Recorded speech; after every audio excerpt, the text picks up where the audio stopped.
तुम्ही पाहत आहात MCN न्यूज मराठी। जळगाव जामोद नगरपालिका निवडणुकीचा निकाल 21 डिसेंबर रोजी जाहीर झाला आहे। यामध्ये शिवसेना उद्धव बाळासाहेब ठाकरे गटाचा एकही उमेदवार निवडून आलेला नाही, तर शिवसेना ठाकरे गटाचे बुलढाणा जिल्हा अध्यक्ष गजानन वाघ व त्यांचे पुत्र ईश्वर वाघ यांच्यासह तालुक्यातील शिवसेनेच्या दिग्गज नेत्यांना या निवडणुकीत पराभवाचा सामना करावा लागला आहे। त्यामुळे पक्षाचे आर्थिक पाठबळ नसल्याने जळगाव जामोद नगरपालिकेत शिवसेनेचा पराभव झाल्याची खंत जिल्हाध्यक्ष गजानन वाघ यांनी MCN न्यूज मराठीला दिलेल्या मुलाखतीतून व्यक्त केली आहे। या प्रसंगी आमच्या पक्षात कोणतीही घराणेशाही नसून वरिष्ठ नेत्यांकडून किंवा पक्षाकडून निवडणूक लढवण्यासाठी कोणतीही आर्थिक मदत न मिळाल्याने आपण स्वतः व मुलगा तसेच शिवसेनेच्या इतर पदाधिकाऱ्यांना निवडणूक रिंगणात उतरवल्याची प्रतिक्रिया त्यांनी या प्रसंगी बोलताना दिली। एक वेळ जळगाव जामोद नगरपालिकेचे नगराध्यक्ष राहिलेले तसेच नगरसेवक म्हणून काम केलेले शिवसेना जिल्हा प्रमुख गजानन वाघ यांच्यासह शिवसेना ठाकरे गटाचा एकही उमेदवार निवडून न आल्यामुळे शिवसेना जिल्हाध्यक्ष गजानन वाघ यांनी यापुढे कोणतीही निवडणूक लढणार नसल्याचा खुलासा MCN न्यूजला दिलेल्या एक्सक्लुझिव्ह मुलाखतीतून केला आहे। MCN न्यूज मराठीकरिता वैभव वडोदेसह संपादक राजीव वाढे, जळगाव। जळगाव जामोद येथे झालेल्या निवडणुकीमध्ये शिवसेना उद्धव बाळासाहेब ठाकरे पक्षाच्या वतीनं 5 उमेदवार हे काँग्रेससोबत युती करून उभे करण्यात आले होते व 3 ठिकाणी आमचे उमेदवार स्वबळावर मैत्रीपूर्ण काँग्रेससोबत लढतीमध्ये उभे होते। परंतु 2 डिसेंबर आणि 20 डिसेंबरला झालेल्या निवडणुकीमध्ये या ठिकाणी जे आमचे उमेदवार होते सगळं आर्थिक परिस्थितीनं थोडं गरीब असल्यामुळे किंवा आमच्या पक्षाचा कुठलाही फंड किंवा पक्षाचे कुठलाही निधी, प्रचार साहित्य किंवा इतर काही कोणत्या गोष्टीची मदत न मिळाल्यामुळे या ठिकाणी शिवसेना उद्धव बाळासाहेब ठाकरेच्या 5 उमेदवारांना आपला पराभव पत्करावा लागला।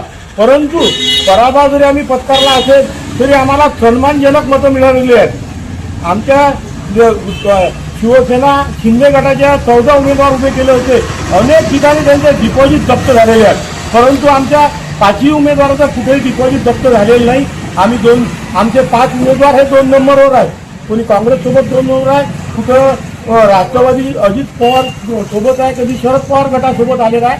आणि आमचं काय झालं की आमची काँग्रेस राष्ट्रवादी शरद पवार सोबत युती होती, परंतु प्रभाग 8 माझ्या जागेसाठी बाळासाहेब पाटील यांनी ऐन वेळेवर युती तोडल्यामुळे त्याचा फटका आम्हाला बसलेला आहे। तसेही जळगाव जामोद शहरामध्ये यावेळेस मागच्या वेळेस बारी समाजानं त्याच्या समाजाचे 8 नगरसेवक काढले होते।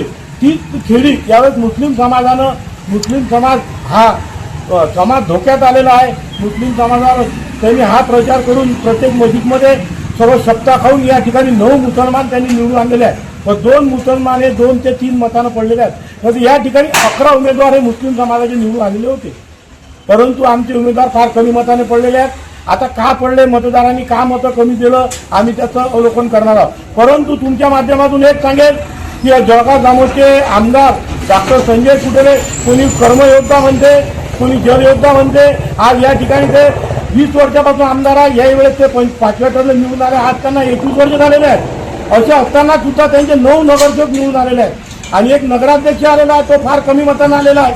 11चे काही मतं म्हणजे काही नाही, परंतु आमदार साहेबांचे 400-450 कोटीचे कामं जळगाव शहरात चालू असताना सुद्धा या ठिकाणी त्यांचे 9 उमेदवार निवडून आलेले आहेत। त्यामुळे खरा पराभव हा आमदार संजय कुटेचा झालेला आहे, कारण या ठिकाणी आमदार कुटेचे जे काही दादा भाऊ आहेत त्यांच्या दादागिरीने जळगाव शहरातली जनता कंटाळलेली आहे।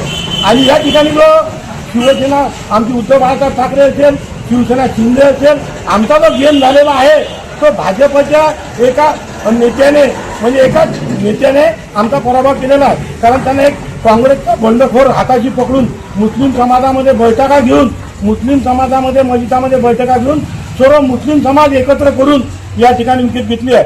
आणि गजानन वाघ माधवनकर्ते म्हणून नगर परिषदमध्ये पाड्याचं आमदार कुठेचं उद्देश होता ते त्यामध्ये सफल झालेले आहेत। परंतु गजानन वाघपेक्षाही त्या ठिकाणी खतरनाक लोक निवडून आलेले आहेत, जे जातीवादी आहेत, भांडणखोर आहे। आता त्यांना 5 वर्ष नगर परिषद चालत असताना खूप कठीण परिस्थितीचा सामना करावा लागणार आहे। आज आमचा केवळ पराभव हा शिवसेनेचे आमचे कुठलेही नेते प्रचाराला आले नाही, या ठिकाणी कुठले आर्थिक आमच्या 1 रुपयाचे आम्हाला मिळाले नाही, तेवढ्यामुळे पराभव झालेला आहे। परंतु पराभव आम्ही स्वीकारलेला आहे। आता माझं तसं झालेलं आहे, हमको तो अपने नहीं लूटा, गैरों में कहाँ दम था, ज्या हमारी कस्ती डुबी वहाँ पाणी कम था। कारण मला हिंदू लोकांचे मतं कमी भेटलेले आहेत, का भेटले याचा आम्ही आत्मपरीक्षण करणार आहोत। तरी आम्ही कुठेही या ठिकाणी जातीवाद करत नाही, सर्व लोकांना सोबत घेऊन चालतो, परिवारवाद करत नाही. आपल्या चॅनलवर काही दिवसामध्ये परिवाराचा आमचा आरोप झाला होता, परंतु आपल्या माध्यमातून सांगतो आम्ही जेवढे 5 लोक उभे राहिलो, आमच्याकडे आर्थिक परिस्थिती थोडी बरी असल्यामुळे उभे राहिलो.